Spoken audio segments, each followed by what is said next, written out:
January 6th, and have you made any progress on the motive of the Las Vegas shooter?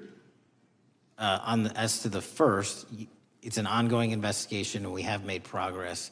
As to the second, sir, I'll have to get back to you. All right, thank you. I yield back. Mr. Chairman, I have a unanimous Gentleman consent yields back. request. Unanimous consent request from the gentleman from New York. I ask unanimous consent to introduce an unsigned memorandum from July 7th, 2025 that says we did not uncover evidence that could predicate an investigation against uncharged third parties with the insignia of the Department of Justice and the FBI. Without objection. Mr. Chairman, I have a unanimous Georgia. consent request. It's an article entitled DOJ Deletes Study Showing Domestic Terrorists Are Most Often Right-Wing. Without objection. Thank you. The gentleman from Georgia is recognized for 5 minutes. Thank you, Mr. Chairman. Director Patel, thank you for being here today. I want to first talk about the significant role that the FBI plays in combating the national security threats posed by our nation's greatest threat, our nation's greatest security threat, China and the Chinese Communist Party. It's a fact that China is America's most significant national security threat, isn't that correct? I would say so, sir. And you would agree with me that China wants to dominate the United States of America? I think that's largely their plan. And they want to dominate the world, both militarily and economically, isn't that correct? I think so. And sir, you've been FBI director for the last, 8 months? 7 months, yes. 7 months, and during that time, have you held any stock in any companies founded in China? I don't believe so. Well, you do own stock in a company known as Elite Depot, don't you? Which one, sorry? Elite Depot. You own stock. I think that's, I'll have to get back to you. I think it's a law firm and it's a company out of Singapore. Okay, well, no, the company out of Singapore, which is owned by Elite Depot, is the Shein Company, which was founded in China, correct? That company operates out of Taiwan. Well, they changed their headquarters from China back in 2022 to Singapore for tax purposes, but it's owned by a Chinese billionaire. I think his name is Charlie Zhu, and you own stock in the company that owns Shein. Which I disclosed during my confirmation process. You certainly did. And now, do you still hold that stock in that Chinese company? Pursuant to the Department of Justice, who reviewed my material that was submitted during my confirmation process, I was able to hold certain stocks, and they made the decision. You still hold the stocks that you have? You still hold on to these Chinese stocks, these stocks in this Chinese company? I disagree that it's a Chinese company, but I was in the DOJ, when you're appointed, makes a call on what you can and can't possess. Well, now, let me ask you this. Chinese companies steal trademarks, they produce counterfeit products and sell them over the internet on platforms such as Shein. They steal intellectual property. They steal data from American companies, and to me it seems inconsistent with your role as FBI director that you would own stock in a company that is based in a country that is the nation's premier national security threat. It's like you are putting your own financial security over the security of the nation. I disagree with that characterization. Well, I think the American people look at it like it's a classic situation of the fox guarding the hen house. If the FBI is charged with investigating espionage, economic espionage by companies controlled by the Chinese Communist Party, and you are the director of the FBI, you've got a conflict of interest. Sir, I would just show if there's any intimation that Why, I'm why against. are you holding on to this stock? It wasn't a decision I made. And it's valued at up to $5 million as of when you last reported, correct? $5 million in No, stock? I don't follow it. You don't follow it, but you're still making money off of it. I don't have any money off of anything. Well, What I have done, Trump's trade policies directly impact the value of that Chinese stock. Won't you agree with that? which trade policy? I'm not a trade expert. Okay, all right. But I want to tell you Play this. crazy on me today. Let me ask you this question. Why are you hiding pedophiles? Why are you shielding pedophiles? Why are you protecting pedophiles? That is maybe the most offensive thing you could say to me, given the numbers. Well, you have not released Given the the Epstein numbers files. of pedophiles. You are aware of the we have Epstein arrested- client list that was published in the 18,000 Time the gentleman has emails released? expired. The gentleman yields Can I just- back. Can you answer the Can question? I just respond? Of course, the gentleman can answer the question. Since I took over the FBI, there has been a 33% increase. Sir, all of that Encounter- started under Christopher Your time Wray. is done, but No, it didn't. the witness gets to All of answer that the started question, under and the then we'll go to our previous, next 33 FBI director, sir, and you're coming in here trying to take credit for something that a previous director Gentlemen, instituted and largely brought to conclusion. I take I no think it's credit. been clear that offensive. the It's director offensive. has numbers are so incorrect much also. better than the previous director.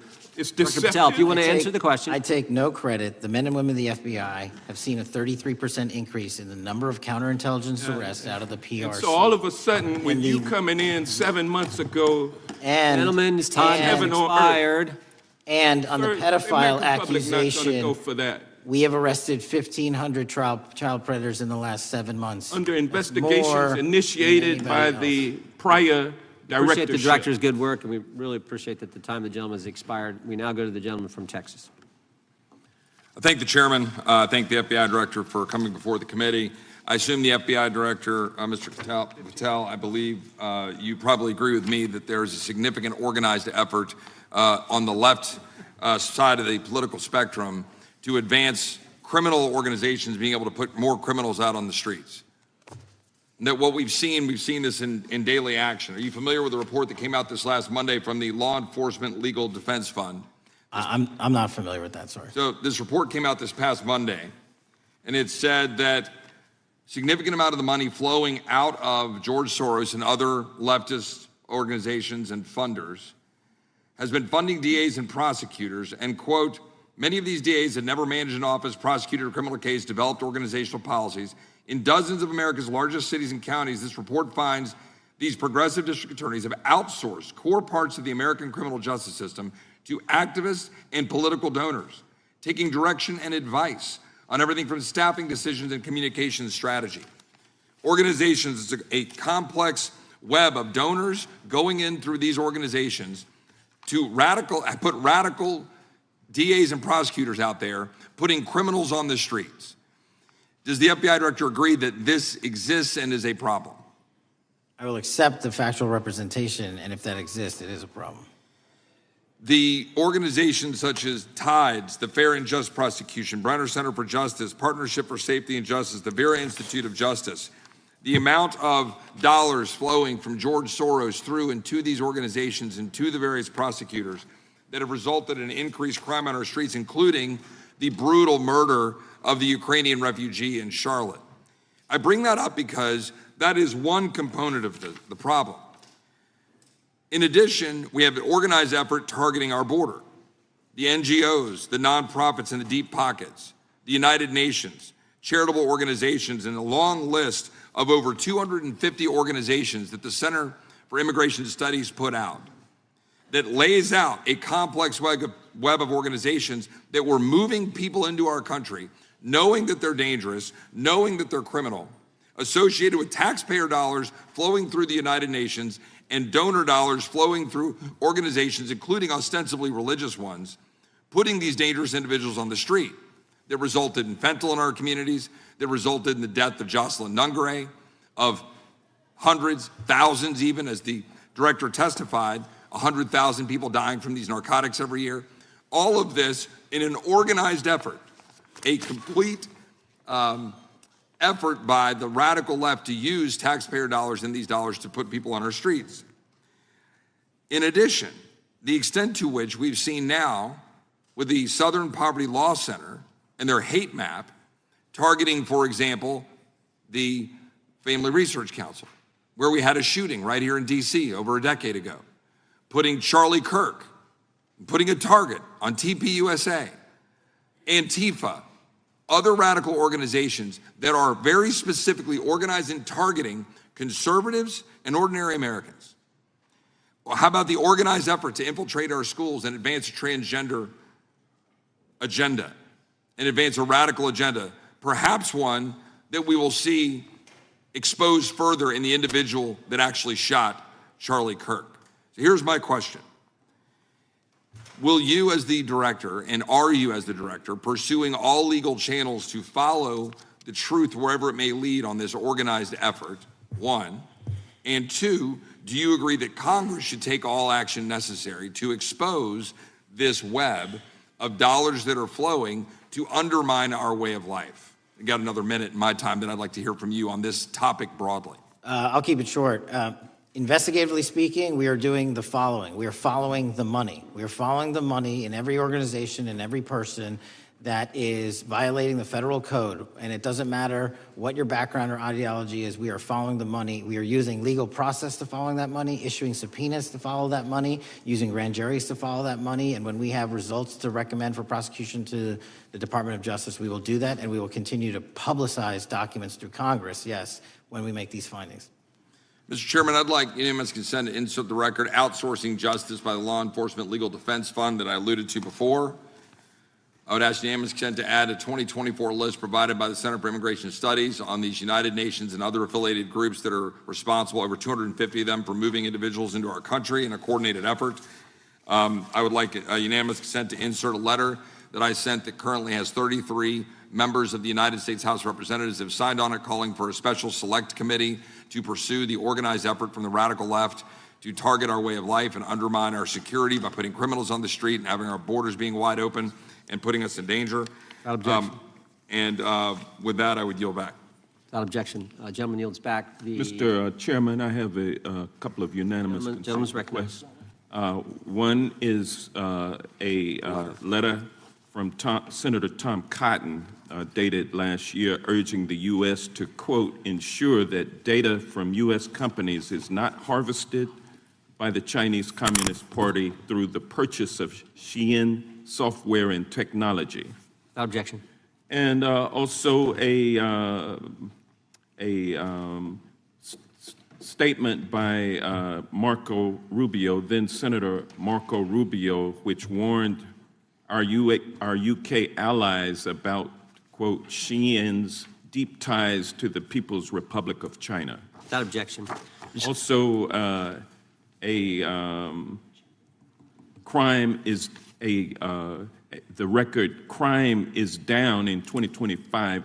Trump doesn't deserve credit, which demonstrates that the crime rates have been decreasing since 2023, which was published by the Vera Institute. Also, a unanimous consent request to enter into the record a NPR report from July of 2024. GOP vows to make America safe again. Statistics contradict their growing crime claims. Without objection. Also, a report out of the American Presidency Project dated January 17, 2025, record low crime during the Biden-Harris administration. Without objection. Also, Joe Biden is correct that violent crime is near a 50-year low, which was a PolitiFact publication of May 2024. And last but not least, a FBI releases 2024 reported crimes in the nation statistics. These are FBI statistics published on August 5th, 2025, which details decreases in murder, rape, aggravated assault, and robbery in 2024. Without objection. Gentleman from Kentucky is recognized for unanimous consent. Mr. Chairman, I ask unanimous consent to submit two sets of documents. The first is a series of emails from the victims of Jeffrey Epstein. They are making FOIA requests to get their own FBI files and not having any success. So I want to bring attention to that by submitting that to the record. The second document that I want to submit to the record, for the record, I know we don't usually read these. This one's not readable. It's completely redacted for the most part, the first 50 pages. This is actually the search warrant that was served on James O'Keefe for a diary that he had already given to the government 2 months before. And as it turns out, there were no indictments here, yet he still doesn't know why he was raided, and I think he deserves to know. So, Without objection. thank you. The chair now recognizes the gentleman from California. Director, the first time you saw Donald Trump's name was in the Epstein files. Did you close the files or keep reading? I have reviewed not the entirety of the files, so I have. You haven't reviewed all of the Epstein files? Personally, no. You're the director of the FBI. This is the largest sex trafficking case the FBI has ever been a part of. Buck stops at the top, and your testimony today is you have not reviewed all of the files. What I've been doing is been busy providing the safest country this country has seen in modern U.S. history in historic speed, because the men and women of the FBI are given the resources to reduce the homicide rate, to reduce the drug trafficking rate, to reduce the amount of children that are being trafficked and the number of pedophiles. It sounds like those children being trafficked would appreciate the director reviewing the files. You said you don't know the number of times Trump's name appears in the files, so it could at least be 1,000 times. Is that right? The number is a total misleading factor. We have not the released number at least anyone's be 1,000 name times? we have not released anyone's Could it name in the at least Epstein be 1,000 files that times? has not been credible. Director, And could it at we have least be 1,000 released times? every piece of legally permissible information. Okay, you can so- characterize the numbers however you want it. Reclaiming my time, Director. It sounds like if you don't know the number, it could at least be 1,000 times. Which It's not. leads me- It's not. Is it at least 500 times? No. Is it at least 100 times? No. Then what's the number? I don't know the number, but it's not that. Do you think it might be your job to know the number? My job is to provide for the safety and security of this country. My job is not to engage in political And that innuendo includes protecting so you can go sexual out to the assault sticks and get your 20-second hit in your fundraising reclaiming my article. time, But Director. keep going, reclaiming your time, because the Director, people of California If are being Trump- if the underserved by president- your If the representation. president is not implicated, why not release everything that involves him? We have released everything, the president and anyone else's side, that is credible and lawfully be able to be released. Your fixation on this matter and baseless accusations that I'm hiding also child Mr. Massey's pedophiles is disgusting. interest. Anyone that says that needs to look at the stats alone. And go back to the state of California, who's receiving the biggest surge in FBI resources through my redeployment, because the cities of Los Angeles, San Diego, and San Reclaiming Francisco my time, need it. Director. Remembering your oath to tell the truth, did you ever tell Donald Trump his name is in the files? I have never spoken to President Trump about the Epstein files. Did you ever tell the Attorney General that Donald Trump's name is in the Epstein files? The Attorney General and I have had numerous discussions about the entirety of the Epstein files and the reviews conducted by our team. Did you tell the Attorney General that Donald Trump's name is in the Epstein files? And we have released where President Trump's name is in It's the a simple attorney's question. file. Did you tell the Attorney General that the President's name is in the Epstein files? During many conversations that the Attorney General and I have had on the matter of Epstein, we have reviewed The question is painstakingly simple. who Did you can tell be- the Attorney General that Donald Trump's name is in the Epstein files? Yes or no? Why don't you try spelling it out if Yes you're or going to mock no, me? Director? Use the alphabet. Yes or no? No? A, B, C, Director, D, E, F? it Don't wanna sounds do like it? you don't want to tell us. Did you tell the Attorney General that Donald Trump's name was in the Epstein files? Why don't you try serving your Director, constituency did by you tell the focusing on Attorney reducing General that violent Donald crime in this Trump's name- country and the number of pedophiles that are Director, illegally reclaiming harbored my time, in your Director. sanctuary cities in Director, California? reclaiming I'll my work with time. you on that. Regular Do you order, wanna Mr. work with us Chairman. on that? Director, Time reclaiming my belongs to the time. gentleman from California. Did you tell the Attorney General that Donald Trump's name is in the Epstein files? Yes or Question no? has been asked and answered. You've not answered it, and we will take your evasiveness as a consciousness of guilt. Director, did Donald Trump ever say to you, just find and release the entire truth? Don't worry if I'm in it? The instructions from the administration were to release all credible information, and we have done that. Did Donald Trump ever provide information about Jeffrey Epstein as an informant?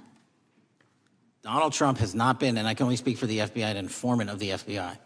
So, Director, you've played this cute shell game where you say you can't release everything because the court has said that it legally is not allowed to be released. But the court calls bullshit. Judge Richard Berman said that when you went to the court, quote, information contained in the Epstein grand jury transcripts pales in comparison to Epstein investigation information and materials in the hands of the Department of Justice. So let's move on, Director. You wrote a book called Government Gangsters. You identified 20 individuals in that book. You put me on that list, at the top of the list. Thank you. My children find it flattering. 20 of those individuals have been investigated or have had adverse actions. Director, considering that you have identified these people as, quote, government gangsters, will you recuse yourself from making any investigation decisions about these individuals? Anyone that has been terminated at the FBI has been done so No, the because question they failed again, to meet the muster in Director, their constitutional I will obligation. work on the No. audio-visual capabilities. I'm of going to Chris. I borrow don't think your you can hear me. terminology and call I'm reclaiming bullshit my on your time. entire career in I'm Congress. reclaiming my It time, has been a Director. disgrace to the American Director, people. I'm reclaiming my time. You can reclaim your Will you time all you recuse want. yourself? Mr. Chairman, you're going to allow a witness to speak this way? Mr. Chairman, would you give recuse yourself, Director? The gentleman has no time Mr. to Chairman, would you Mr. Chairman, admonish the point of- witness not to insult members? The gentleman has no time. Mr. Chairman, the just committee will remember. quick point of order.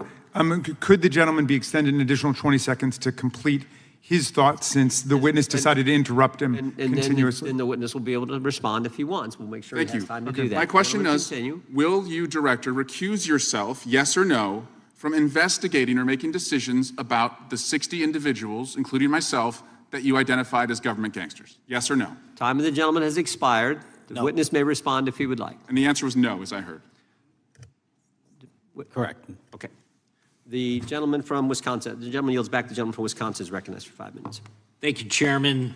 Thank you, Director Patel, for being here today. I wanted to talk a little bit about the assassination of Charlie Kirk and the FBI's subsequent investigation. I know it's really sensitive, and you can make the call as to whether or not, obviously, it's something that you can respond to, but I think it's still fresh on many people's minds. I want to congratulate you and Utah law enforcement for the work you did in identifying the suspect and apprehending him.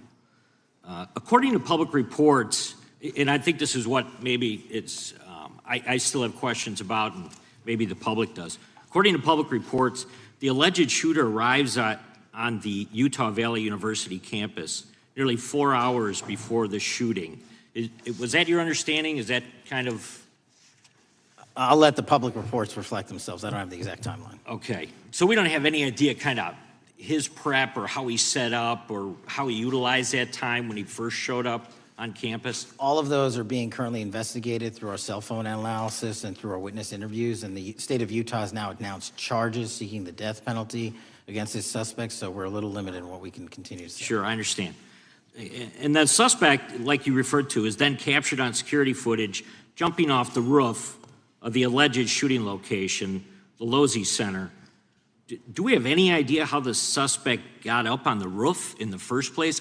I think for members of Congress, especially after Butler in Pennsylvania, it's just unimaginable that there could be some type of security breakdown prior to an event of that size where somebody could access a rooftop.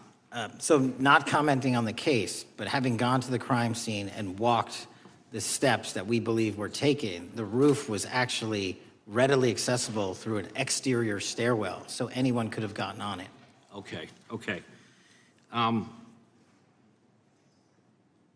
The suspect flees on foot to kind of this wooded area where he drops the rifle, wraps it in a towel, and then proceeds to his staged vehicle and basically drives home.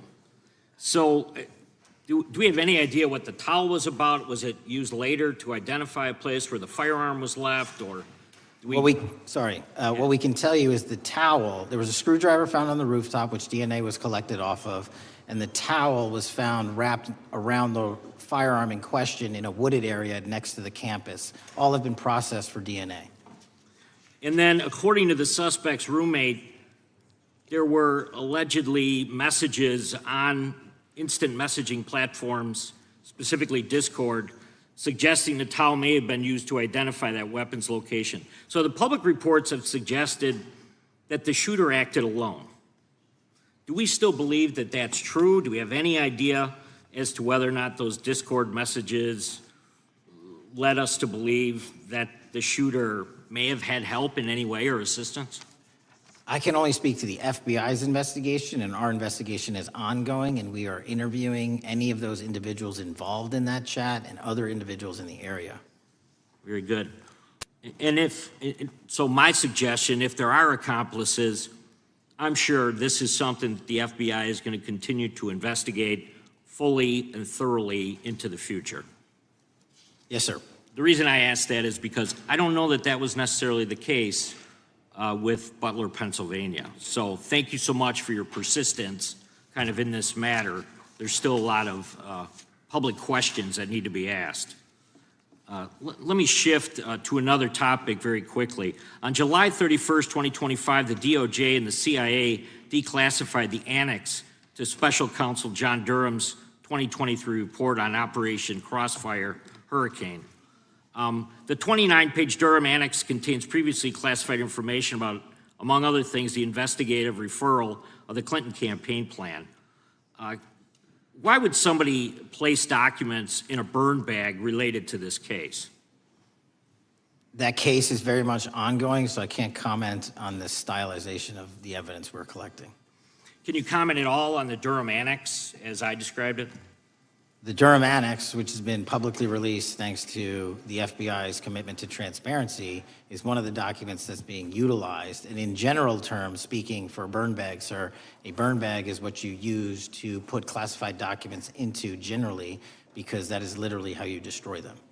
So it appears that efforts were made by the Clinton campaign to reach out to the FBI agents or the Clinton sympathizers in the intelligence community in order to lead more credibility to the Clinton campaign plan.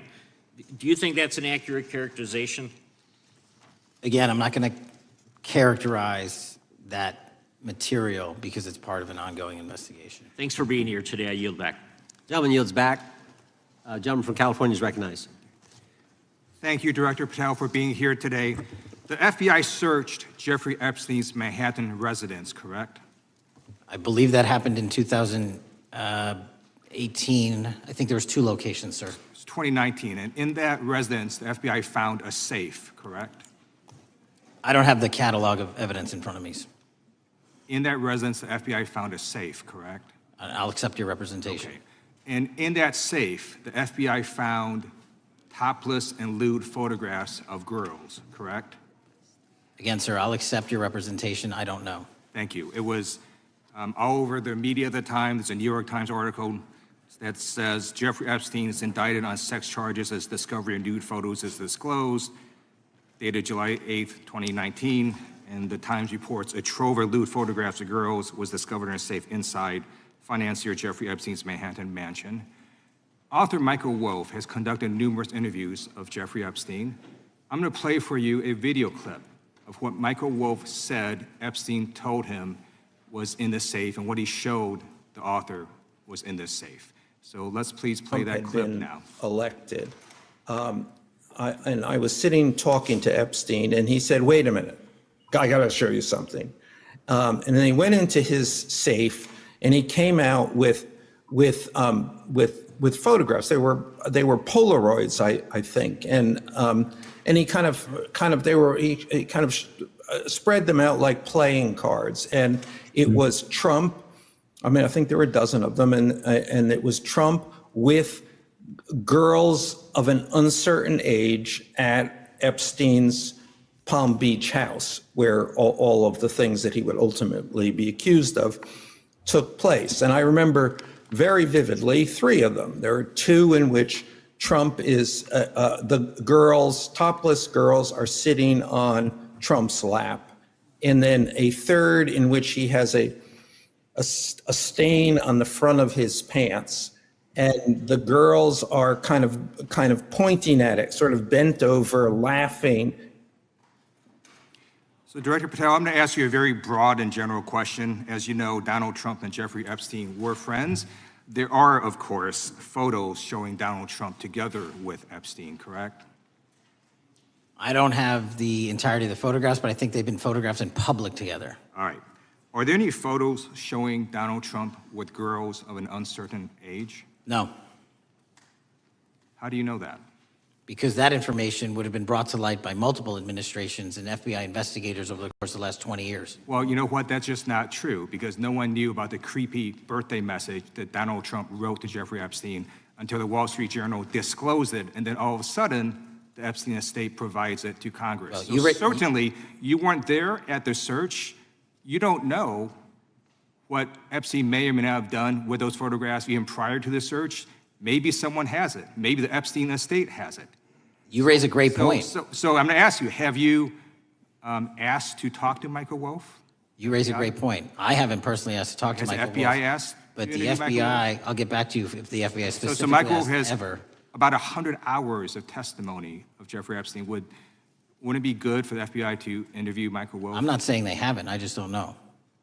Has FBI subpoenaed the tapes that Michael Wolff has conducted of Jeffrey Epstein? I don't know. All right, so if you could provide us an answer, that would be terrific. Well, let me ask you this question then. Have you looked at all the photos in Epstein files?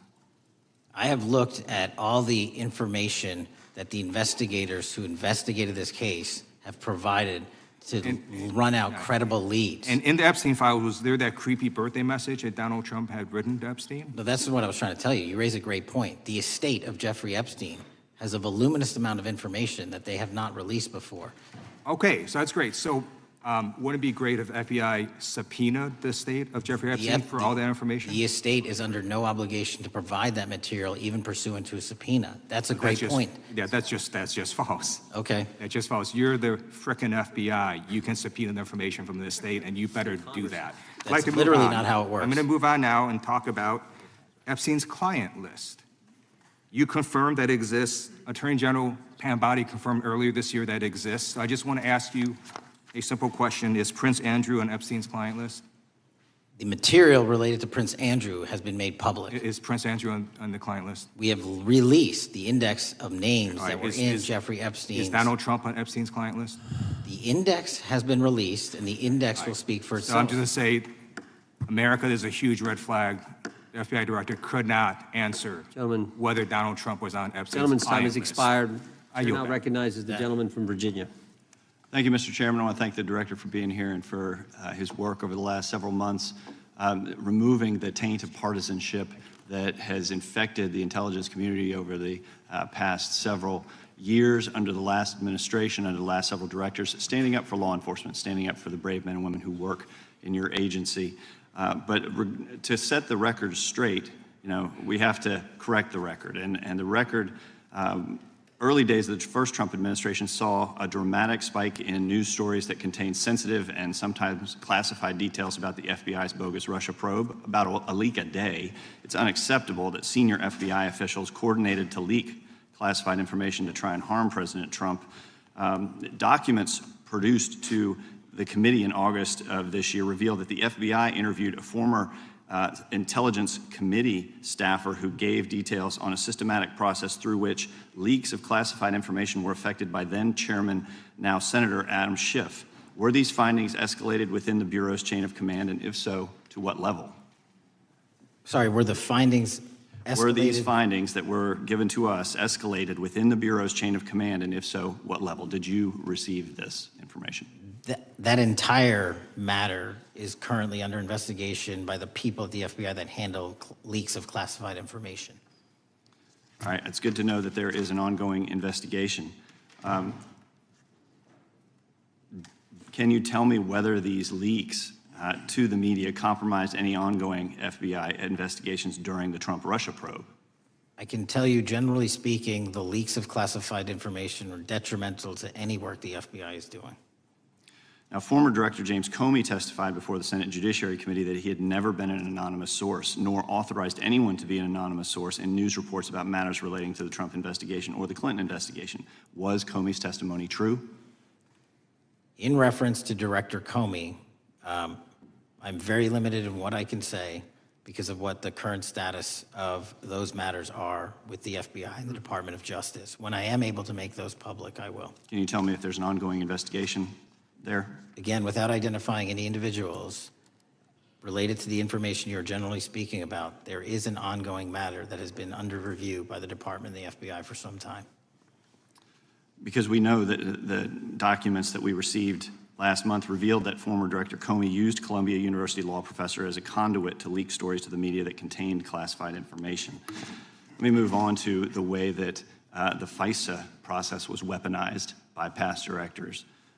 Prior to your confirmation, you raised concerns about government misuse of FISA, including Section 702, stating that FISA was in need of major reform. Specifically, you highlighted that the FISC report that the FBI had conducted 278,000 improper searches of the FISA database. Do you remain concerned about governmental abuse of FISA in Section 702? I'm always concerned, but what we've done since I became FBI director is implement new audit systems. We are nearing 100% review of the 702 query system that you are specifically referring to, and we've also eliminated anyone that has ever touched that database that has in any way made a mistake, whether intentional or not. And we have also identified a system in which those going forward who misuse the 702 system, they don't get 2 strikes. They get 1 and you're done. Okay, I'm glad you mentioned you're continuing to audit because, as you know, in May, the New York Times reported you closed the FBI's Office of Internal Auditing. Can you explain why you decided to close this office?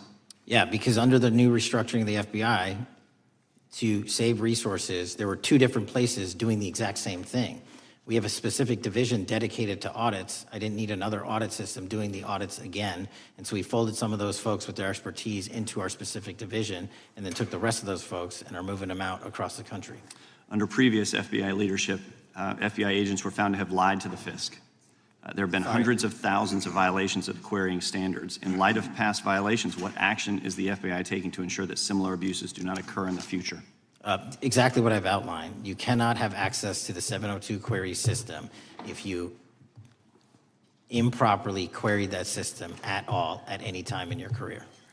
Okay, at a Senate hearing 2 years ago, your predecessor, Director Wray, testified FBI had previously purchased U.S. phone geolocation data for a specific national security pilot project and further stated that the project had not been active for some time and that the FBI relies on court-authorized process to obtain location data from companies.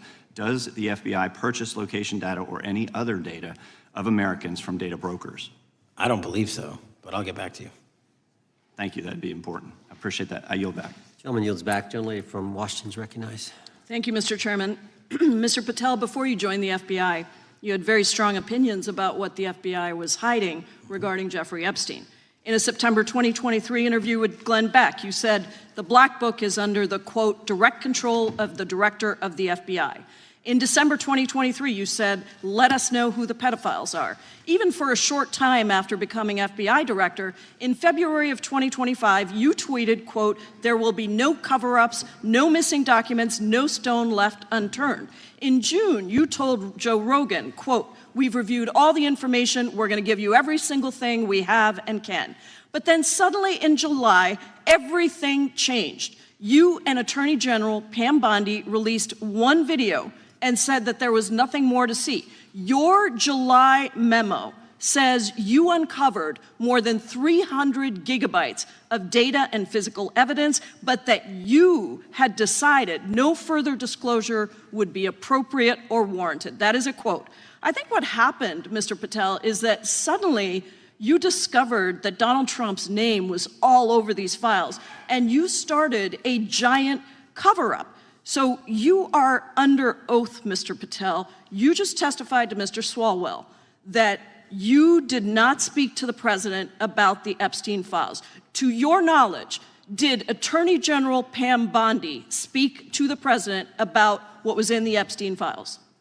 I can't speak for Attorney General Pam Bondi. So to your knowledge, you don't have any information. The question was, do you have any knowledge? Do you have any knowledge? I can't speak. You are refusing to answer the question, so let me tell you that the Wall Street Journal reported that in May, Bondi told Trump that he was in the Epstein files, and at the same meeting said that the DOJ did not plan to release the files.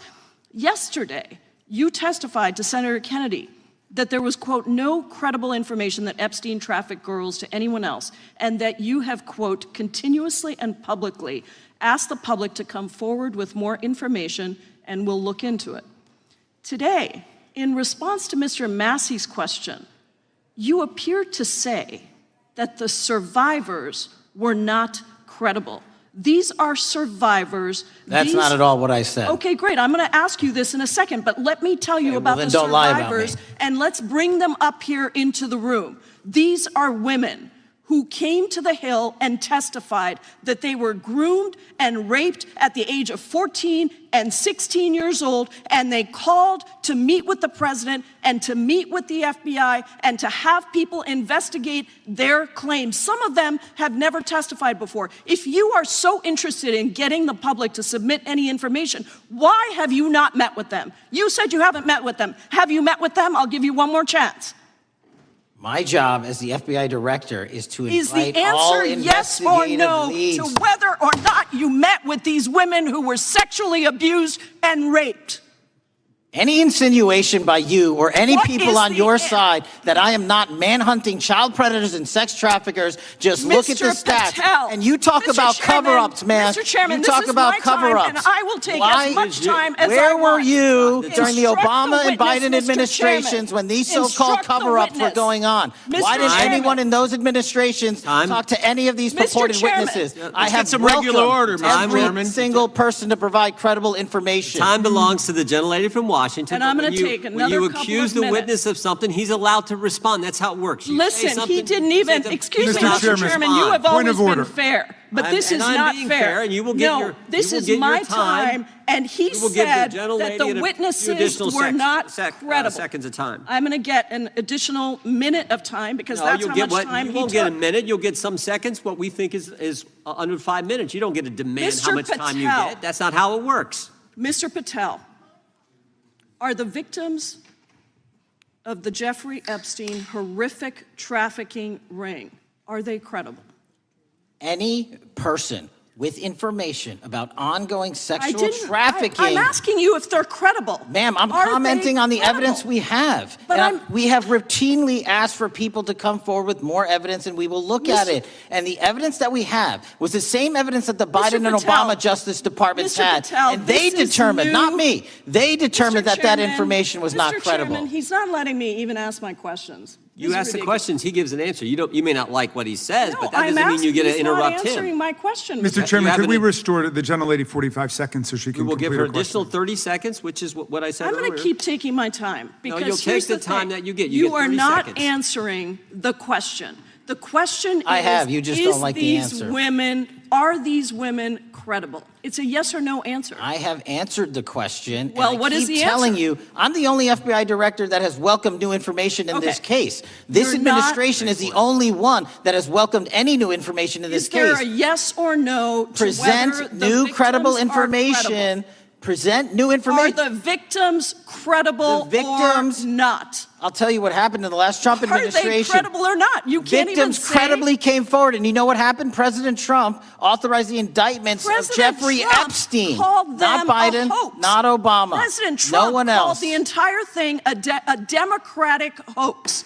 So I would like to ask The you gentlelady's if time has you expired. will I gave her meet- the additional if 45 you- seconds she if you requested. will The meet- gentlelady yields back. The gentleman from Mr. New Chairman, Jersey is I would like recognized to for his ask if 5 you would minutes. meet with the women who were sexually time does not belong- abused and raped and groomed time does at not the belong ages to the of gentlelady from 14 Washington. and The time now 16 belongs- years old. Are the you time- going to cover up? No, I'm Are not you gonna- going to I'm continue gonna to recognize cover the up gentleman for from the New Jersey rich for and his 5 minutes. powerful men, including those that might be on this committee? I can yell Or too, are Mr. you Chairman, going but I don't want to to yell allow above them this. to The time testify? belongs to the gentleman from New Jersey. I Are you appreciate going the to allow gentlelady them to yielding testify, back. Mr. Patel? Go ahead. Will Mr. you Angelo. allow them to testify to you, Mr. Patel? Mr. Patel, thank you for being here. I know it's been an interesting and difficult 2 days. And I wasn't going to talk about the Epstein thing because there's a lot of other issues that affect the FBI, but I have to say a few words. I've sat here, I've listened to this, I've watched it, and you know, my Democratic colleagues are so concerned now, Mr. Patel, all of a sudden. Where were they last year? Where were they the year before? Where were they the year before that? Where was the last president in any of this? All I know, the only thing I see is a single letter from the ranking member that was sent in 2019 that he didn't like the plea deal, and some people signed on to that. Most of the truth, the real truth, let's be honest, let's be intellectually honest.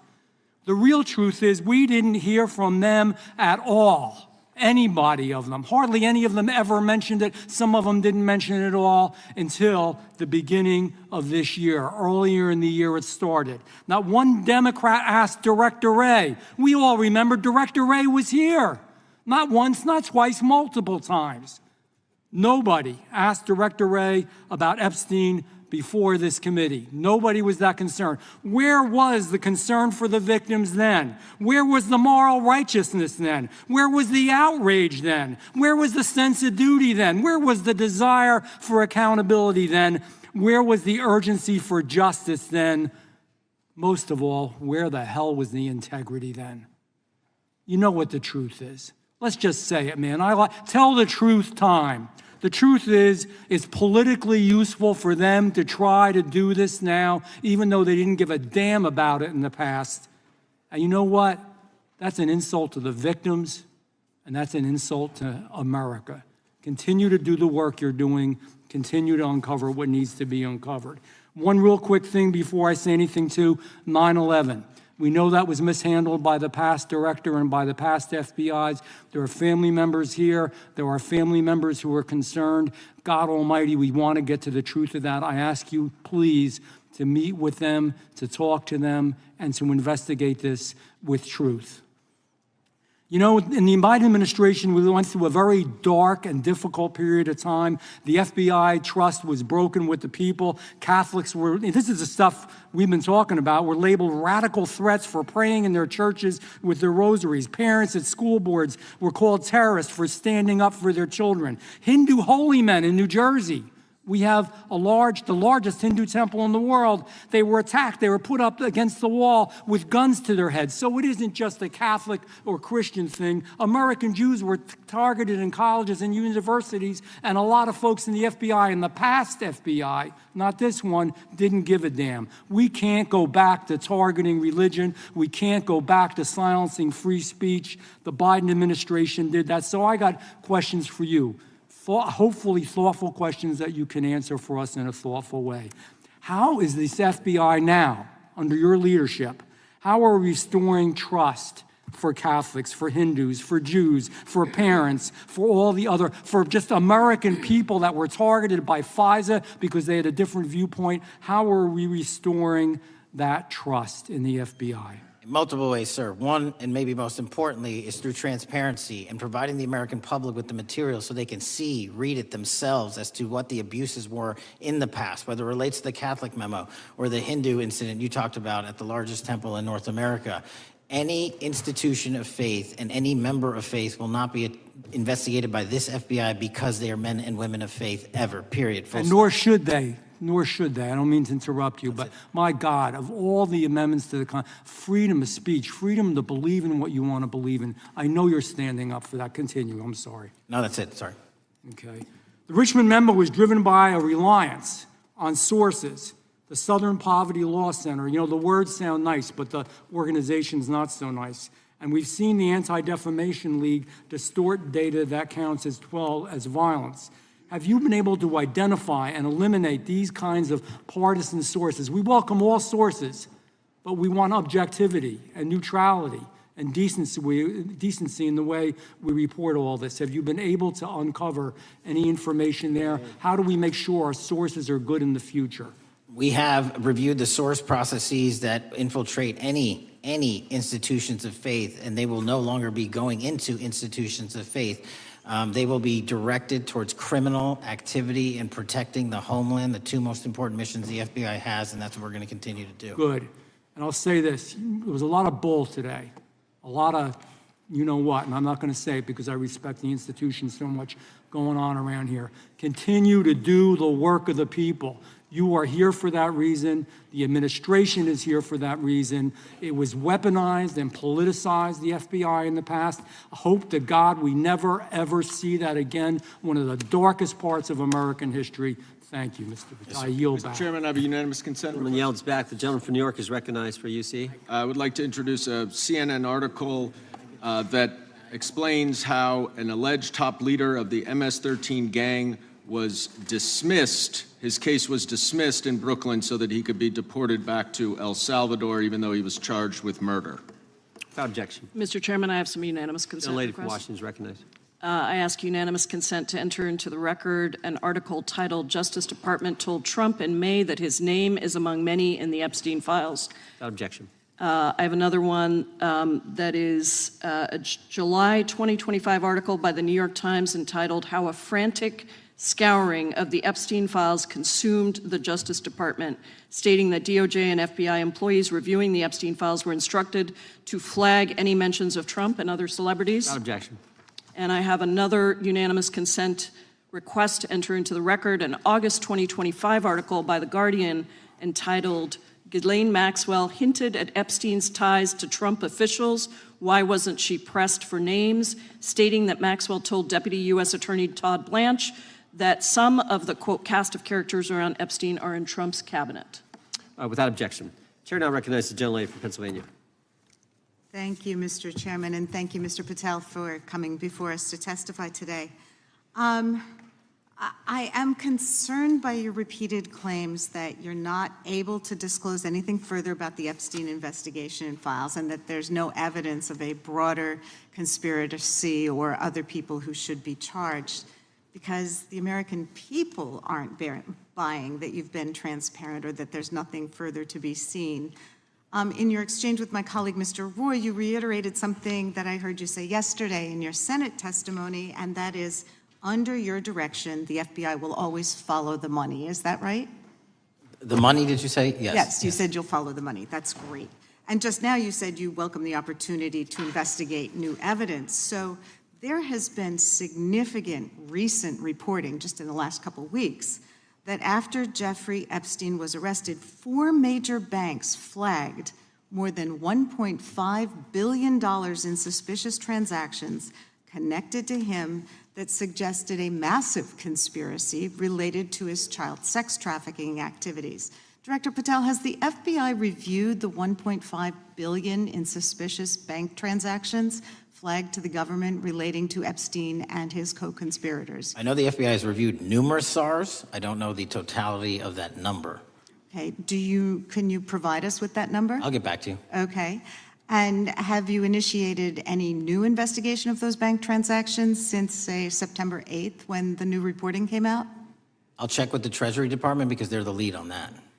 Okay, so Director Patel, how many individuals or entities has the FBI interviewed, subpoenaed, or compelled to testify? Can you give us those numbers with respect to these bank transactions? Not off the top of my head. I'll have to work with Treasury. Okay.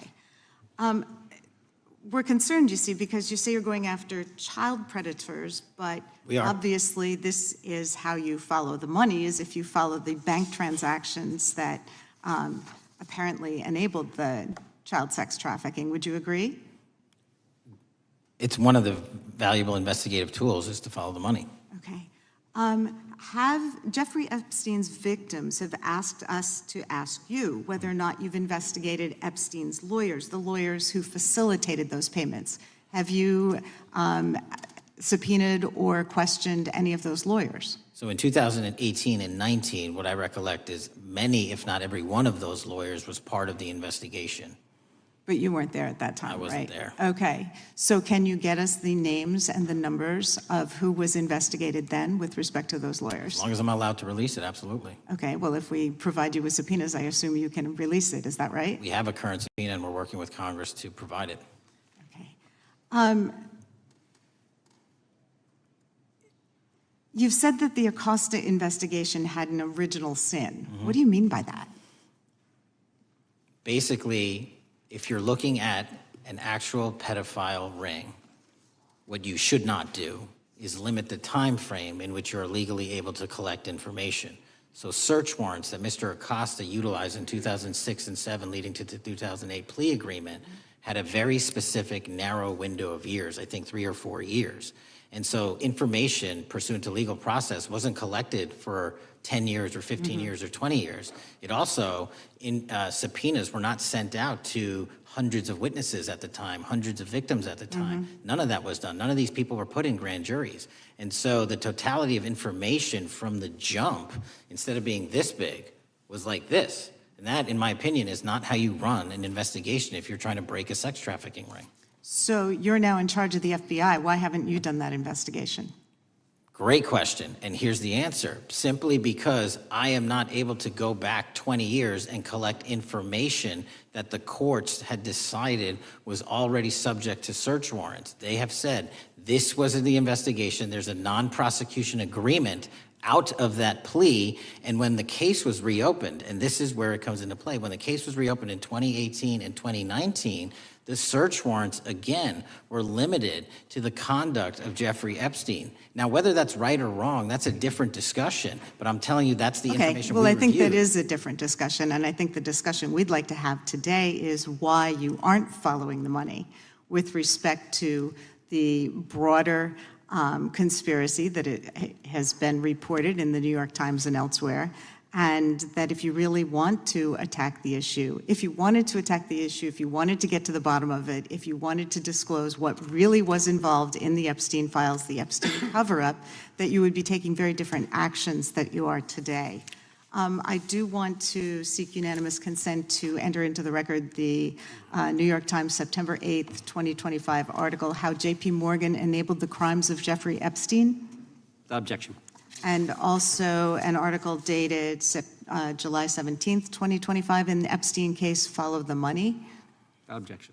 Okay, thank you. Gentlelady yields back. Mr. Chairman. Gentleman from Maryland is recognized. Thank you much. Pursuant to Clause 2K6 of Rule 11, I move that the committee subpoena the CEOs of 4 banks, J.P. Morgan, that's Jamie Dimon, Bank of New York Mellon, Robin Vince, Bank of America, Brian Moynihan, and Deutsche Bank, Christian Sowing, in order to get the suspicious transaction reports. These 4 banks have flagged to the government $1.5 billion in suspicious transactions related to the sex trafficking crimes and conspiracy of Epstein, Maxwell, and all of their collaborators. And as you know, Mr. Chairman, we got the SARS reports for Hunter Biden totaling around $20 million.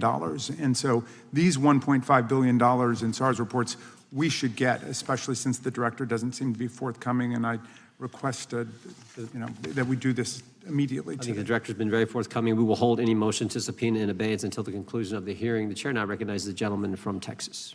Thank you, Mr. Chairman. Thank you, Director Patel, for being here. It is quite clear that certain members of this committee, they want their 15 seconds on TV, stamping and coming. Maybe it's for fundraising. Maybe they're struggling in their district. They need a little bump. But they turn a committee into a clown show, and that's what we're seeing. You're being unjustly attacked today. I watched the Senate hearings yesterday. You were attacked there. We know there's an agenda. There's always an agenda. It's the same characters with the same personalities, the same objective, and that is destroy the mega movement. You're being attacked, Director, is because you're effective. You highlighted what you've been doing in D.C. with the president in reducing violent crime. You're very effective. Another individual that was very effective with meaningful debate and dialogue was Charlie Kirk. And they killed him for it. Charlie Kirk was a man of faith. First and foremost, he loved his Lord Jesus. He loved his family. Beautiful wife, beautiful children. Just a remarkable, honorable man that was silenced with this assassin's bullet. I would say if Charlie Kirk lived in the biblical times, he'd have been the 13th disciple. He'd have been the 13th disciple. We have a new committee, if you're not aware, a new select committee regarding January 6th. I'm honored to be on that committee. I'm looking forward to working with other members to expose truth, questioning federal agencies that were involved on January 6th, like the FBI, played a role, but we don't really know, Director, to what extent. We don't know. The January 6th sham committee was not formed by Nancy Pelosi to seek truth. It was nothing about getting to the truth about January 6th. Their sole mission was to damage Donald J. Trump and end his political career. And everybody knows it. That's what the purpose was. You know what's nice, so I kind of get to ask the question, though, how did that work out for you? Donald J. Trump is back in the White House, and America loves him. I spent 30 years in law enforcement, retired sheriff from a large county in the great state of Texas. I've seen, Director, I've seen more enthusiasm and support for law enforcement today because of what you and Donald Trump have done over the last 8 months to protect the American people. The American people couldn't count on their government to protect them. Crime is rampant. And now we have a president and an administration that puts the American people and their safety first. It's interesting, a few minutes ago, a classmate reached out to me and sent me I told him, I said, yes, we got Director Patel in front of our committee today. And Andy Kane wanted me to tell you, he said, quote, tell him we love him. Tell him we love him and all the brave warriors exposing the deep state. Kash, you're a great American, sir. You're a great American. Your work as the director of the FBI is commendable. It's commendable. And I want to thank you, sir. Thank you for your service. Keep up the good fight, brother. Don't let him tear you down. Keep up that good fight. You have it in you. With that, sir, I yield back. Gentleman yield to me.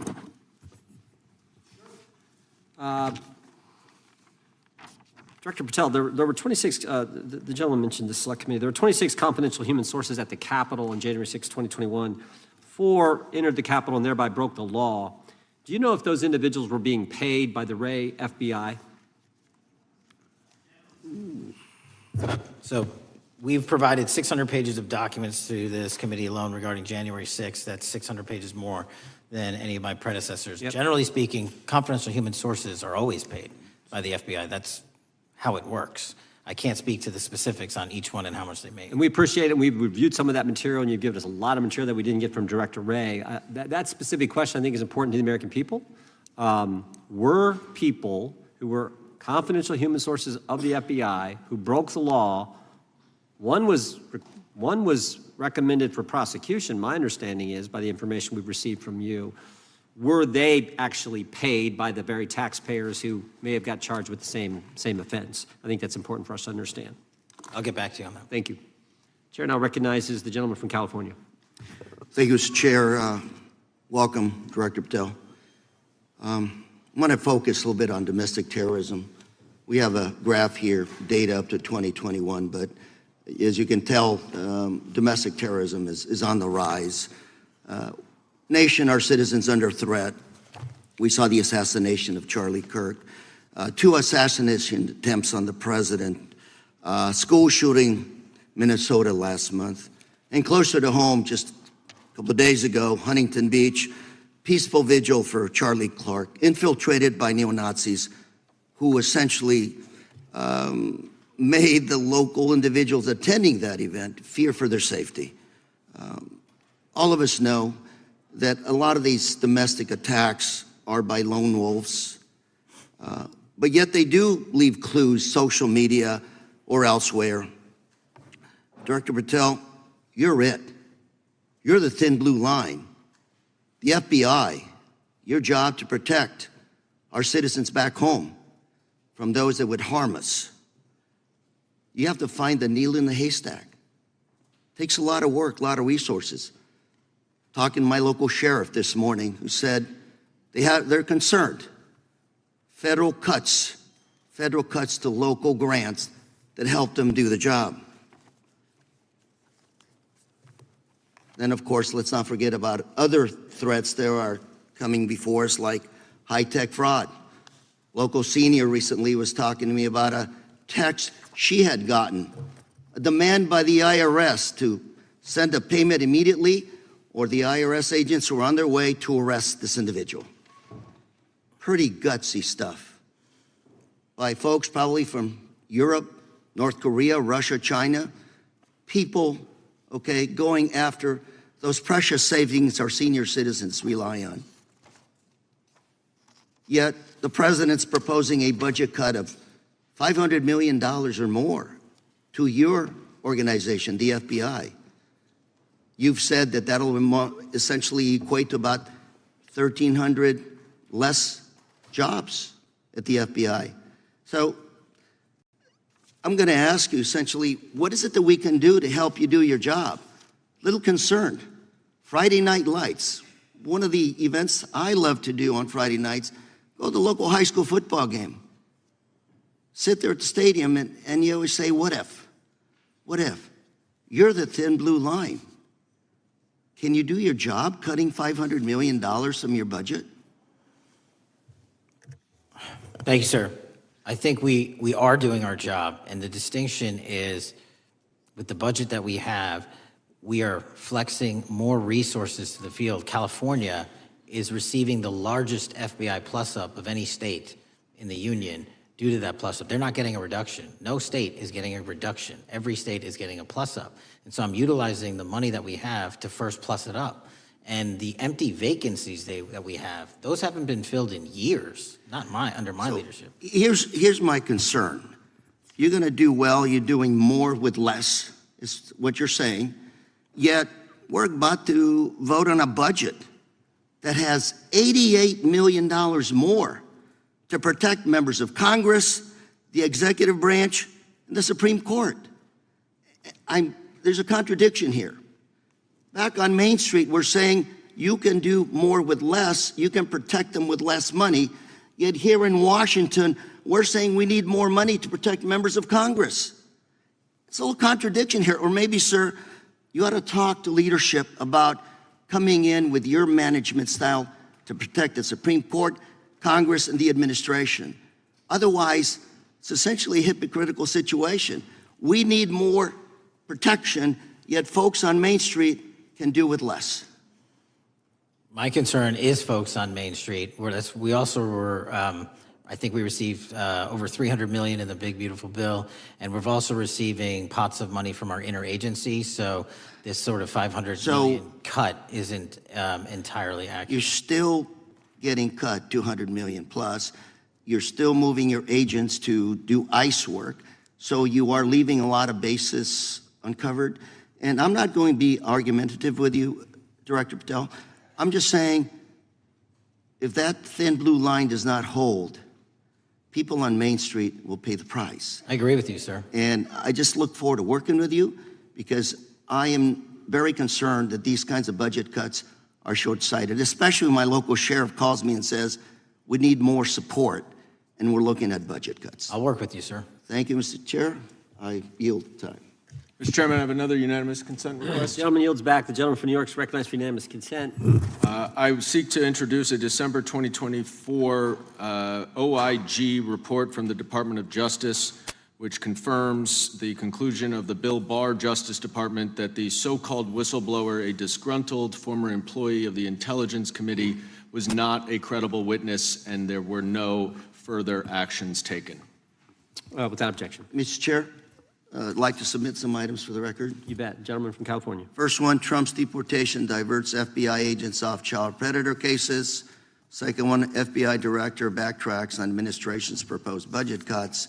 And number three, Trump administration says 70% of ICE detainees do not have criminal convictions. Without objection. Gentleman from Texas is recognized. Thank you. Director, earlier this year, the committee learned of new documents tied to the Crossfire Hurricane investigation and the Russia collusion hoax against President Trump. Your efforts in declassifying key documents tied to this investigation allowed the committee to acquire thousands of pages that it did not have previously.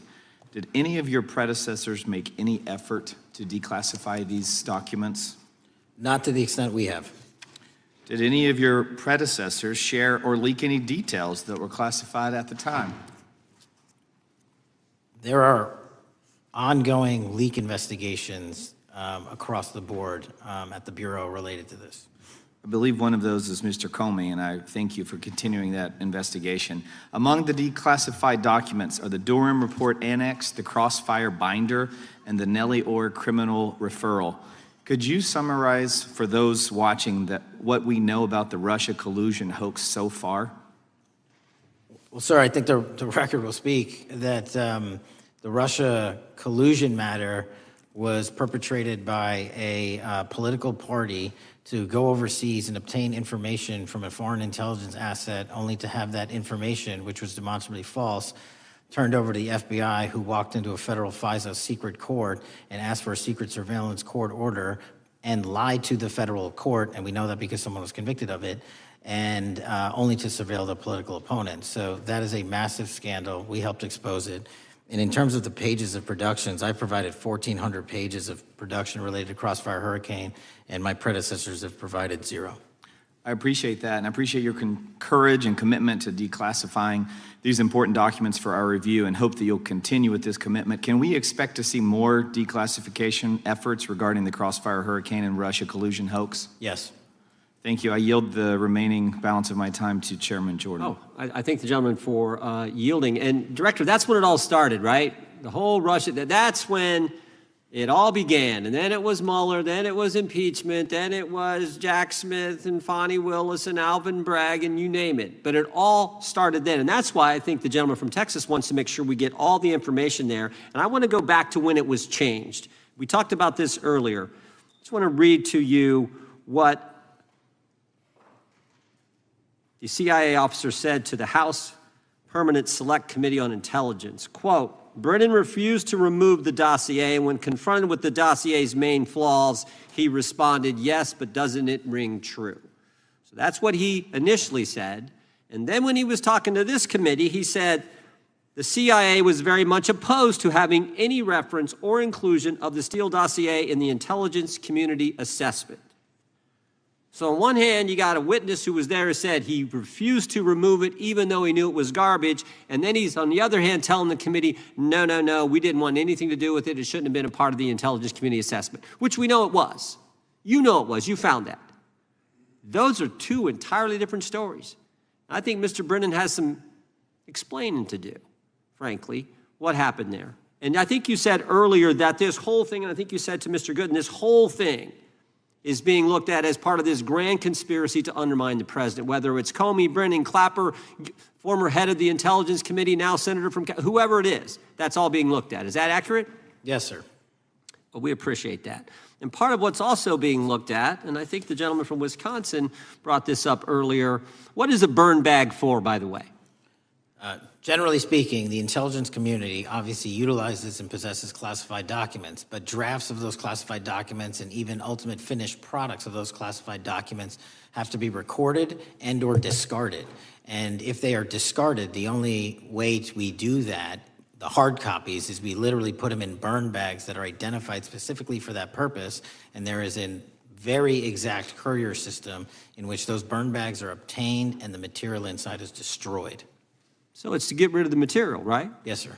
And it looks like the annex that Mr. Durham in his investigation had was put into a burn bag by your predecessor, I assume, to be destroyed. Is that accurate? Without getting into the stylization of the evidence, anything that's put in a burn bag is for purposes of destruction. Do you find that interesting that the Durham annex was placed in a burn bag, that you would discover that when you took over as the head of the FBI? We found a lot of information in a lot of burn bags. Well, we appreciate you finding that. We'd like to know a little bit more about that, and we look forward to that information coming forward. And I appreciate the gentleman yielding. With that, we now recognize the gentleman from Colorado. Thank you, Mr. Chairman, for holding this hearing. Thank you, Director Patel, for being here today. I have a couple of questions regarding a terrible shooting that occurred in Colorado, a state, as you may know, that I represent.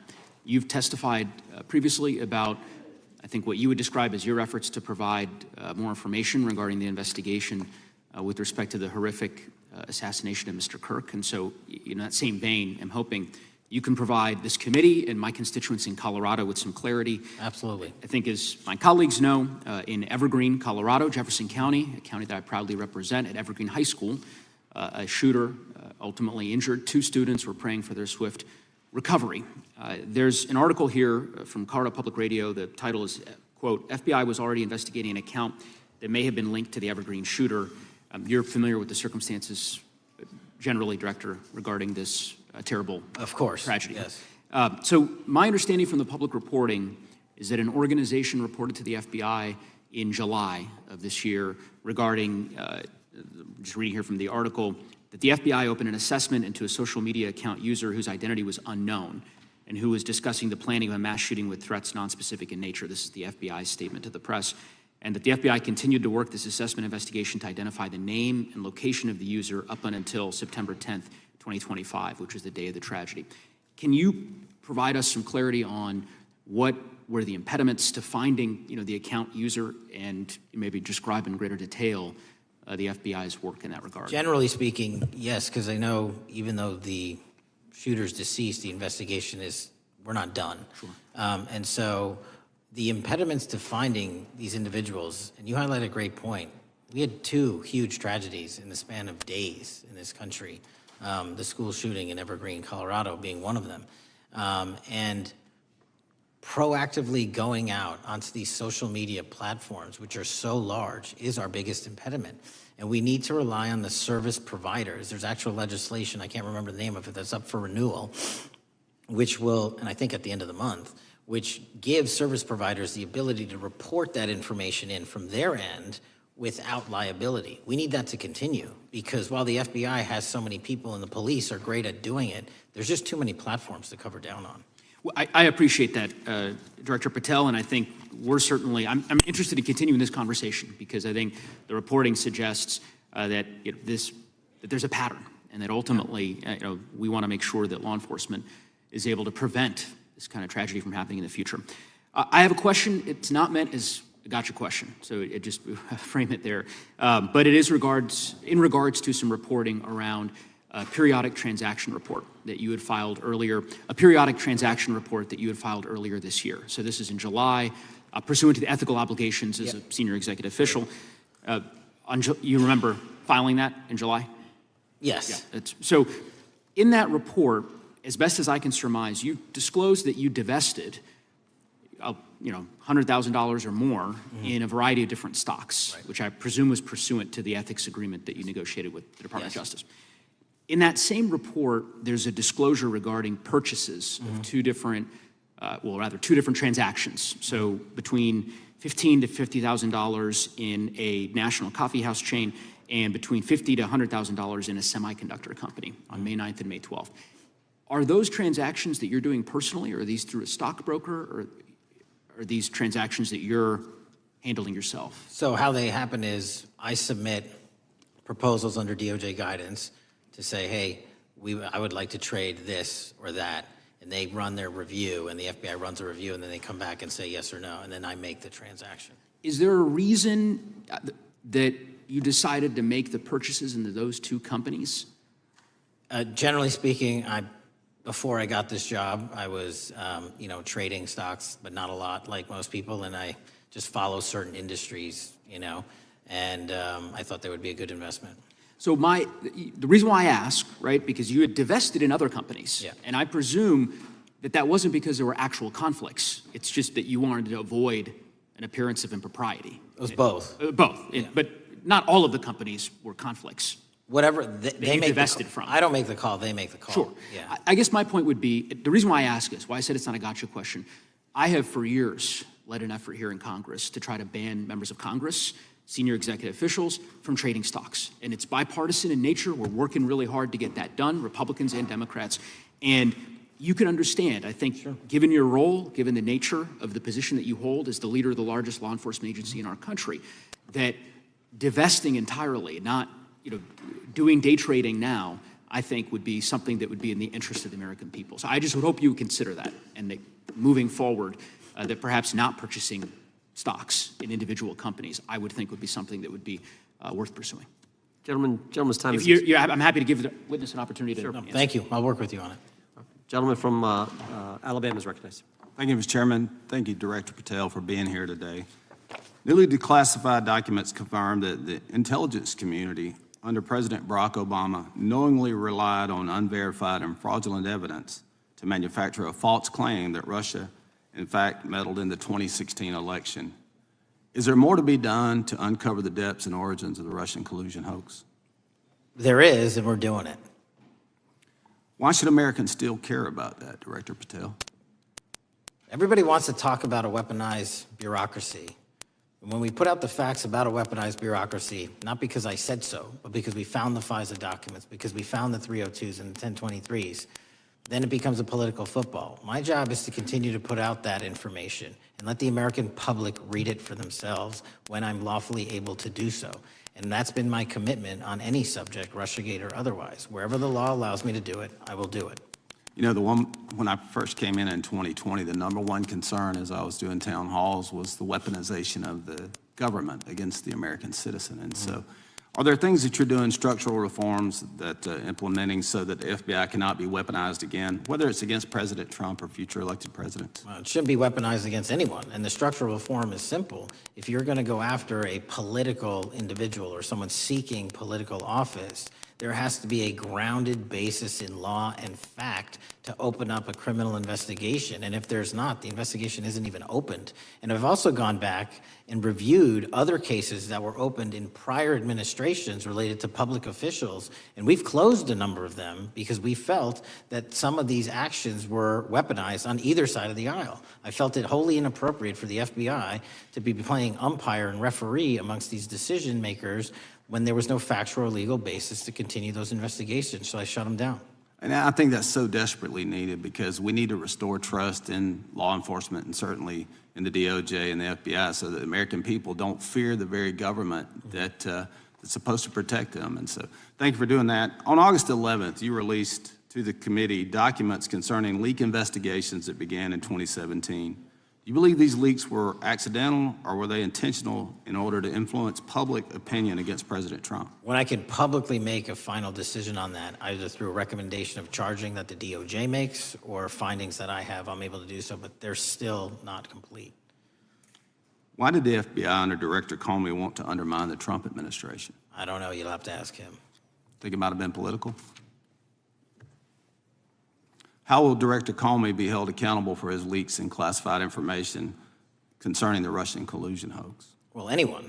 Doesn't matter what you did before or what seat you were in. If you leak classified information, that's illegal.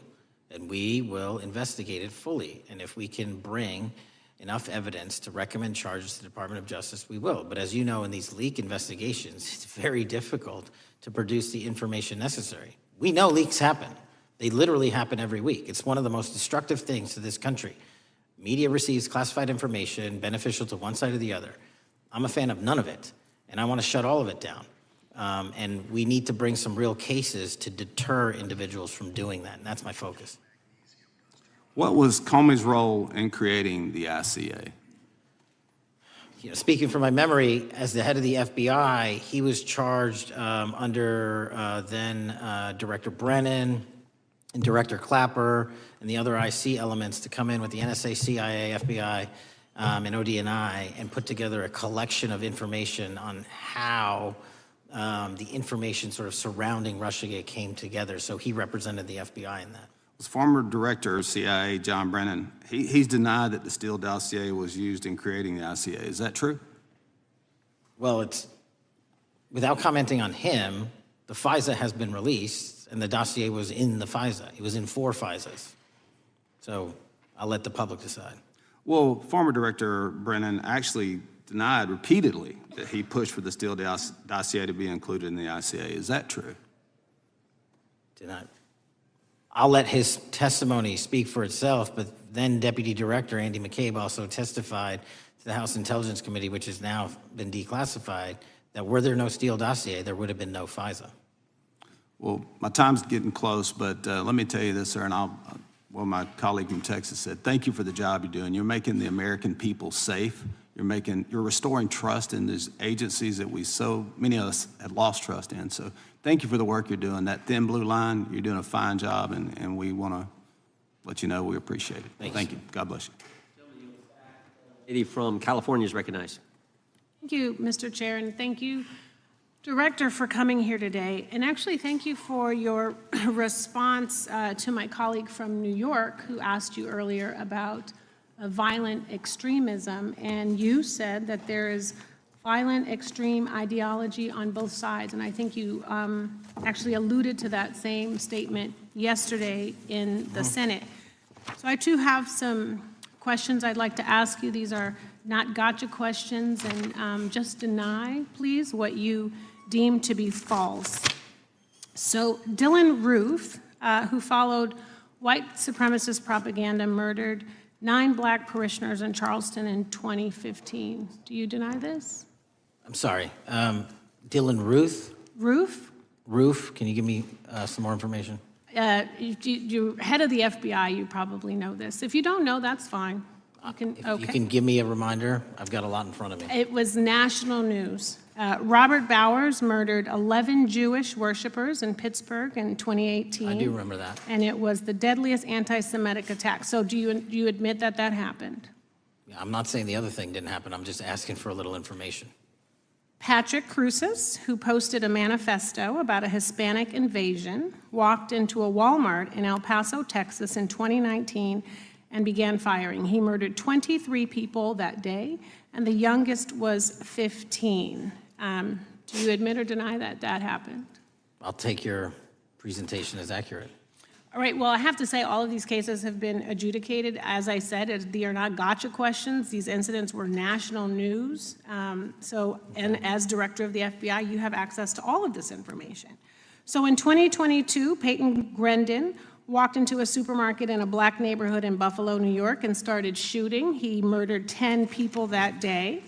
And on September 10th, your friend Charlie Kirk was assassinated. Tyler Robinson has been taken into custody and charged, but also on that day, Desmond Holley, a 16-year-old white male, shot and injured 2 students at a high school in Colorado before killing himself. And according to the Anti-Defamation League, he had a fascination with mass shootings and white supremacy. So do you admit to, deny these facts? Those happened. Okay. Your predecessor, former FBI Director Christopher Wray, said that one of the most dangerous concerns is that racially motivated violent extremism, especially white supremacists, has been the biggest chunk of our domestic terrorism cases and is responsible for the most lethal attacks over the last decade. Do you admit or deny, A, that he said this? I'll let the record reflect that. Whatever he said was what he said. All right, and do you agree? That there is racially motivated crimes being committed in America, yes. Yes, especially white supremacists, which is the biggest chunk of our domestic terrorism. I'm glad that you said this. So last week, President Trump was asked if there were extremists on both the left and the right. He was actually asked this by Fox and Friends, and his exact words were, "I'll tell you something that's going to get me in trouble, but I couldn't care less. The radicals on the right oftentimes are radical because they don't want to see crime. The radicals on the left are the problem, and they're vicious, and they're horrible, and they're politically savvy." Do you agree with the president? I don't speak for the president. The president speaks for himself. Do you agree with the president? I don't. On what matter? On the question that I just asked, do you agree with his statement about the radical left? That there's ideology that's driving violence on both sides? Yes, that's what he acknowledged. No, he didn't. He didn't. But I'm glad that you're saying that and actually creating some separation between you and the president. And I'm glad that you That's literally are not what happened. He said acknowledging both. that there is violent extremism on both sides. What's interesting is that the research arm of the Department of Justice, the National Institute of Justice, do you know what that is? I'm familiar with them. Okay, great. It is the research arm of the Department of Justice, and it published an article in 2024 devoted to domestic radicalization, violent extremism, and terrorism. I have it. It's interesting that it's no longer on the website. It has been scrubbed, but I ask these questions because what makes a strong, qualified director of any business, of any household, of the FBI, what makes a reputable prosecutor is not lapdog loyalty, but a commitment to the creed that evidence is agnostic and that the evidence will lead you to making the right decisions. And your job, no one's job is to like the data or the evidence, it is to collect it. That is how you gain trust. And Mr. Chair, I would like to enter into the record, if I may. White supremacist group stands by racist ideology with unanimous consent. Without objection. Dylan Roof, the radicalization of the alt-right and ritualized racial violence. Without objection. Thank you. Another article, How Robert Bowers Went from Conservative to White Nationalist. I'd like to enter that into the record with me. Without objection. Patrick Cruces believed he was fulfilling Trump's wishes in El Paso attack, his attorneys said. I'd like to enter into the record. Without objection. Buffalo shooting, how far-right killers are radicalized online. I'd like to enter that into the record. Without objection. Evergreen High School shooters' online activity reveals fascination with mass shootings, white supremacy. I'd like to enter that into the record. Without objection. Murder and Extremism in the United States in 2024, a report by the Anti-Defamation League. I'd like to enter that into Without the record. objection. And the article, the report that was scrubbed from the DOJ just recently, National Institute of Justice Journal focusing on domestic radicalization, violent extremism, and terrorism. I'd like to enter that into the record. Without objection. And lastly, the libertarian think tank Cato and their analysis on violent extremism and the right rising in extremist acts. I'd like to enter that into the record. Without objection. Thank you, and I yield back. Gentlelady yields back. Gentlelady from Wyoming is recognized. Just very quickly, Director Patel, thank you for being here, for your service to this country, and for the transparency that you have brought to the FBI and for the American people. Transparency that was absolutely non-existent in the Biden administration and FBI. I believe that you might have been asked earlier about whether you had had an opportunity to visit with any of Epstein's legal counsel. Were you asked that question earlier? I think so. Okay. One of the legal counsels or legal fixers for Mr. Epstein was Stacey Plaskett, the Democrat delegate to Congress from the Virgin Islands. So perhaps for those on the other side who are interested in talking to Jeffrey Epstein's attorneys, they could sure visit with one of their own colleagues. I want to focus on something that I think is very important that has not been addressed enough today, and that is related to the consequences of the Biden open border. One consequence of the Biden border crisis is the impact that it continues to have on our tribal communities, with the cartels taking advantage of our open borders, the Mexican drug cartels, by infiltrating our reservations and bringing violence, drugs, murder, trafficking, and more. Last year, when I questioned the Attorney General Garland about what the DOJ was doing to protect these communities, he simply deflected responsibility and said that Congress had not appropriated sufficient resources for them to be able to protect our tribal communities. Mr. Patel, what is the Trump FBI doing to counter the drug cartel infiltration and other violent crime targeting our Native American communities? Thank you. It only took more than half of this proceeding to talk about one of the priorities that the FBI has, which is crimes on tribal lands. Every single crime that we have been talking about, whether it's child predators, human trafficking, narco traffickers, murder, they all happen on tribal lands as well. And I've said since the beginning, it is a priority, which is why we launched Operation Not Forgotten on tribal lands.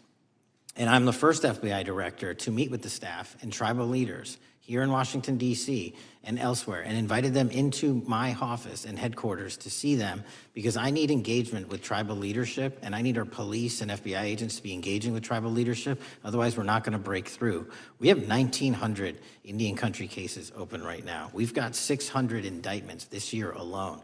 We cannot forget tribal lands. Every single one of those people lives in the United States of America, and it is an absolute priority to protect them and their children just as it is anyone else. So I think it's fair to say that what Mary Garland testified to, that the FBI and DOJ did not have the resources to address that. I think that was an absolutely false statement. Would you agree with me? It's a decision by him not to do so. That's not my decision. At the end of August, the U.S. Attorney and FBI announced that nearly 100 personnel representing members of the Safe Trails Task Force operated near Wyoming's Wind River Reservation to assist with reducing drug trafficking and illegal guns.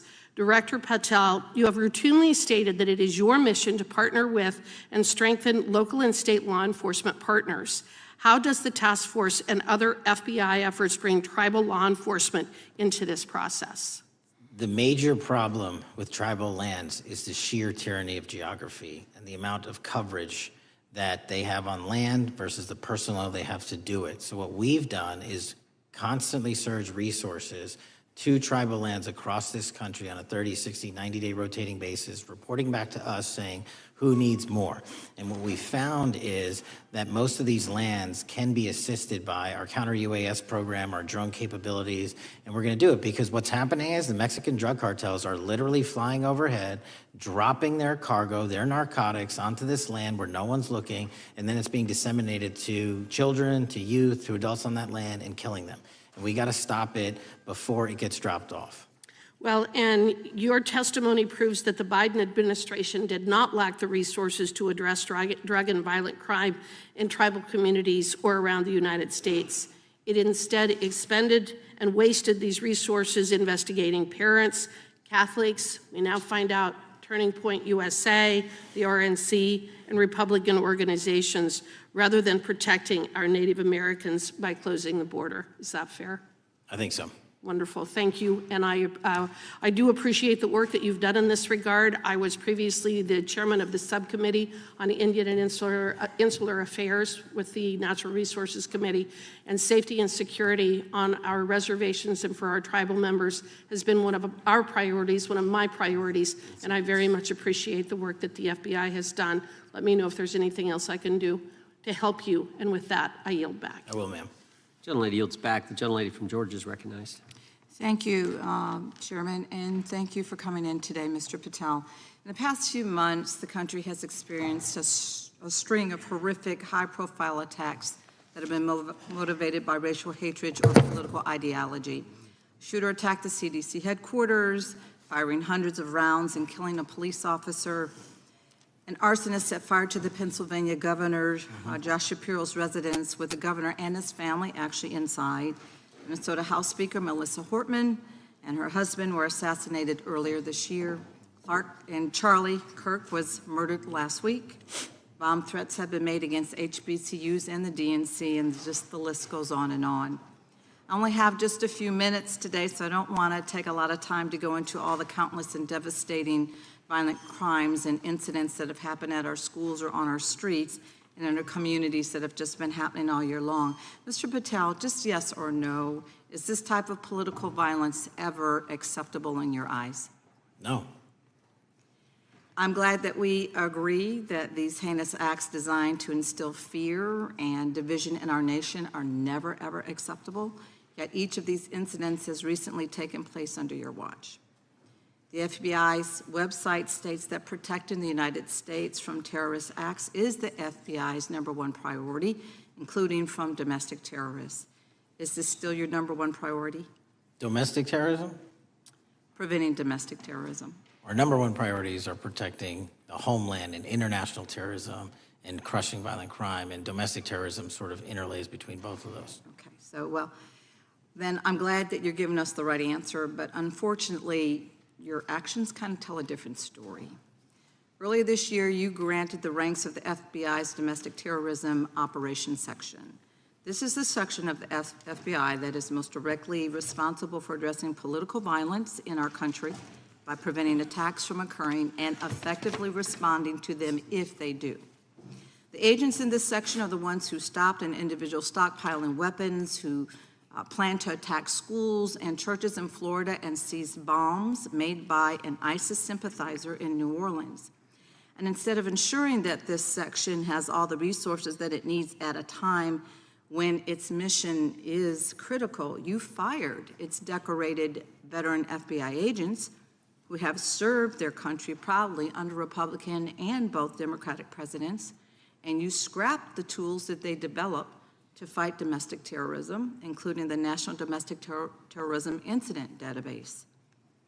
I mean, most of that is just not true. We have 1,700 current DT-managed programs. We're up 300% in the amount of cases we brought against nihilistic, violent extremists, including 764, wishing to harm our children. The FBI and the men and women are getting after that problem set more than ever because I've unleashed them to do so. And any insinuation that these tragic occurrences across the country are somehow singularly my fault or disgusting because that watershed goes down to the men and women at the FBI, and they are not responsible for it. I'm happy to work with you to get them what they need. Gentlelady controls the time.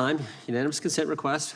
She'll state a request. Thank you very much. Into the record, an article from Reuters titled FBI Scales Back Staffing, Tracking of Domestic Terrorism, Probes Sources Say. Thank you very much. Without objection. I appreciate that. So, Mr. Patel, and it isn't just the domestic terrorism operations section. Under your watch, agents are fully diverting their attention to these anti-immigrant and city takeover operations, leaving our children vulnerable to dangerous networks of online predators, both domestic and international. You pulled more than 120 FBI agents from their normal duties to operate sobriety checks and conduct traffic stops, exposing the FBI's fleet of unmarked cars and thereby making it harder for the FBI to combat violent criminal gangs, foreign intelligence services, and drug traffickers in the process. That's simply not true. If we were not able to do two things at one time, how would we be Patel, seizing record amounts of fentanyl? 23,000 23,000 violent felons have been arrested. Time belongs to the gentlelady. More than twice as many as last Time belongs year. to the gentlelady from Georgia. Thank you very much. And this request basically is, it is an article from Reuters, which quotes law enforcement officers familiar with agents who once covered child exploitation cases, but now focus on immigration child exclusive. Thousands of agents diverted to Trump immigration track down. Mr. Patel, in the short time I have left, your tenure as director of FBI has been somewhat problematic. Americans are left safe, definitely less safe under your watch. You have gutted the FBI's ability to keep safe from domestic terrorism. You have sent FBI agents to conduct traffic stops and round up hardworking immigrants who pose no danger to public safety. People even President Trump referred to as good, long-time workers. Your job is to protect and serve the American public. Time of the You have gentlelady. spent your time protecting heinous individuals and using the FBI to serve as a political circus. You at times have appeared unequipped. Time and of this the country gentlelady has deserves better, and I yield. Gentlelady yields back. May I respond? Sure can. Simply put, what is it? Are we failing? If we're failing, how are we arresting 23,000 violent felons? Twice as many as this time last year. Are we failing? Because if we're failing, how are we seizing 1,500 kilograms of meth, 25% increase from last year? Are we failing? Because we captured 4 top 10 FBI most wanted from around the world in 7 months. That's more than the entirety of the last administration. Are we failing? Because we put 1,500 child predators in prison. Are we failing? Because we dismantled 300 human trafficking networks. Which is it? You don't like me, that's fine. But don't you dare disparage the men and women of the FBI that are producing record results in historic fashion to protect this country.